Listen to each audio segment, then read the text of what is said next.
Godmorgen alle sammen og velkommen til den her video. Lige nu der er klokken lidt over 12, og jeg vil starte vloggen lidt sent ud i dag. Jeg har gjort mig klar, jeg har lagt make op, og jeg har faktisk brugt nogle af de øjenskygger, jeg lige har vist i mit haul. Det er lørdag formiddag i dag, og vi har en lang og fed dag planlagt. Lige nu der skal Simone lige til at filme, lige der. Jeg har lige sat kameraet for hende, og hun er i gang med at lægge make op. Og de her sko hernede, og de er fra Michael Kors. Men jeg synes, de er mega cute og mega sådan classy. I don't know, jeg har bare en sort sommerkjole på og en halskæde. Og Simone er lys i dag. Way. Yes. Nu så vi bare venter på et stykke så langsomt, Simone.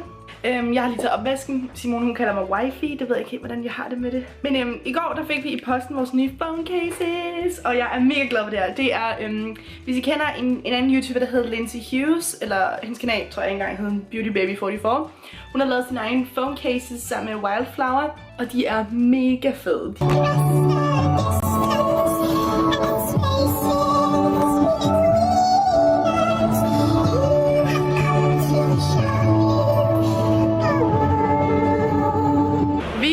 Vi er lige blevet stoppet af politiet, for at det ikke skal være løgn, som lige vil tjekke vores bagagerum og lave sådan en inspektion. Inspektion. Og det er 100 p, fordi vi har Nevada-plader i Californien. Vi har lejet vores bil i Californien, men den har Nevada-plader. This is not right. Så jeg tror lige, han vil tjekke, at vi ikke smuglede alt muligt ind og ud, men why not? Hvis I skulle være i tvivl. Det er den vej. Ser I det her? Det er det, vi er.